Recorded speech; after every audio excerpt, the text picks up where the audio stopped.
She does it all the time, just makes the best vocal melody after melody after melody, such engaging stuff. There is nothing here whatsoever that mimics that.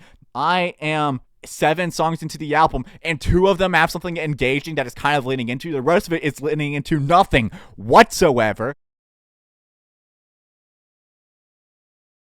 It can be cliche radio-friendly pop music and still be definable. I love radio-friendly pop music. Don't get me wrong. I know some people come here and hate on every radio-friendly pop music drop because it's not creative enough. It's so normal and tries to be everything like everything else. Who cares? Who cares it tries to be like everything else? Who cares?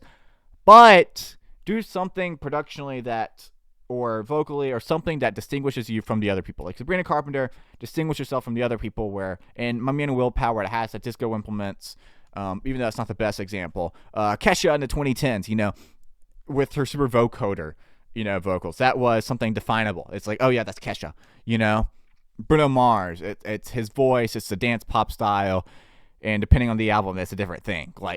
And even with Silk Sonic, it's the jazz kind of and soul implementations in there. 24K Magic, it's kind of the elite, rich, luscious sound of it. You can have kind of cliche pop music, and Taylor's done this before. Red is kind of the acoustic kind of country implementations. And then the synth ones with the ones that Max did, like I Knew You Were Trouble, that has that like hard dropping bass and synth that's super danceable and is awesome. And I Knew You Were Trouble, it's the revenge. It's also that kind of like acoustic dance pop energy. It's so fun. It's so infectious. In 22, it's that infectious, happy party dance vibe. In 1989, with Blank Space, it's that super like clean and buttery, but also such a catchy and engaging melody that is so definable as a thing that really only like the best of the best can make, like Taylor Swift. With style, it's that super upbeat, fast, punches at you production to Dame, Dean, Day, Dream. It's that bounciness to it that makes it so engaging, and it goes so well with the synth and the production and the coolness. And Reputation, it's ready for it with her basically rapping on a beat with trap production and with synths and the kind of like drums and like this like snappiness to it. And it's so cool, and it's just like, this is awesome, such a cool production. It's that grogging bass that's so big and juicy that makes it such definable as a Taylor Swift, Max Martin production. What is there in this album that makes this so definably Taylor? Is the definable Taylor characteristic the fact that it's so undefinable to anything whatsoever? Is the fact that it's so basic and bland? That's what makes it Taylor Swift. And that's not the kind of reputation I want her to have, because I don't think that about her music at all. Some people label all pop music as bland, all radio-friendly pop music as bland, but it's not. There's so much creative things that go on productionally, melodically, that are so separable from between artists. This is not happening in this album. There is nothing separable whatsoever at all. And we get it kind of in this song with the end there, where we kind of get to the guitar and we get the drums, and we get like the super distorted voice, and we're kind of leaning into something. We're leaning into something. That doesn't have to be in just the second half of the song. And even then, it's not a big lean into. Do it more. Lean more. Instead, there's no leaning whatsoever. There is nothing distinguishable or definable about this album whatsoever. There is nothing separable from what I hear on the radio to say, oh yeah, that's that one Taylor album where she did this really cool thing, and it was this one era of her career where she explored this new identity and form. I come into this expecting something, and I don't put my expectations too high. I never do. Try to come with a blank slate, and I did.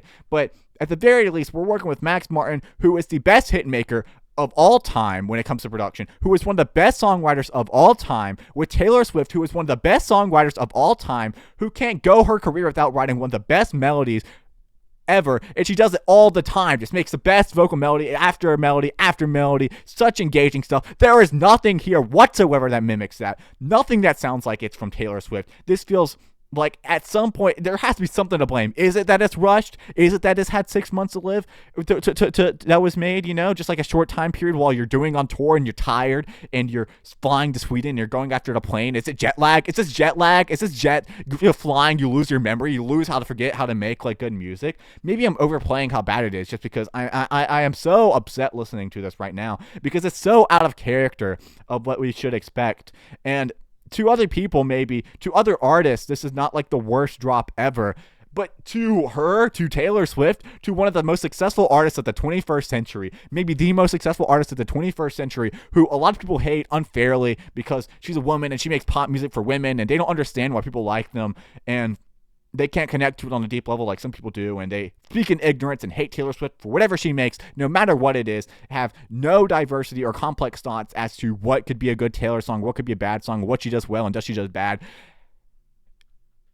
Those people will just say whatever. I will tell you if I like the song or not. I will tell you I love Reputation. Some people hate Reputation. Reputation might be her best album, to be honest. Reputation is an amazing, beautiful, colorful album. I will tell you I love 1989. I love Red. Tortured Post Department was not a bad album. The second half of it gets kind of boring. It's not the best in her catalog, but it's not terrible. People hate it because it had this kind of like minimalist approach and was teetering in this direction of not leaning into anything. And I understand that, but there were still some things that were so creative. Down Bad, leaning into having that organ where the organ is playing and it mimics kind of the sad feel that the song lyrics are playing. Or So Long London, that's super engaging melodically and has this like super great melody and then this like really cool synth that plays that Jack Antonoff does. There is nothing here that mimics that whatsoever. You have a bit of it at the end of this song, and you have it in one other song in Elizabeth Taylor so far into the album. I am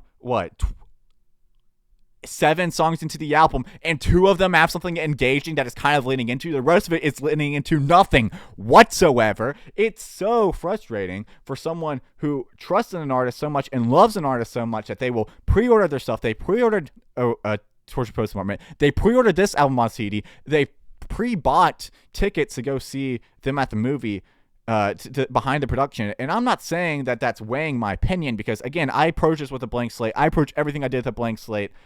I heard some people talk about it, even though, people that got early drop or whatever because of where they live.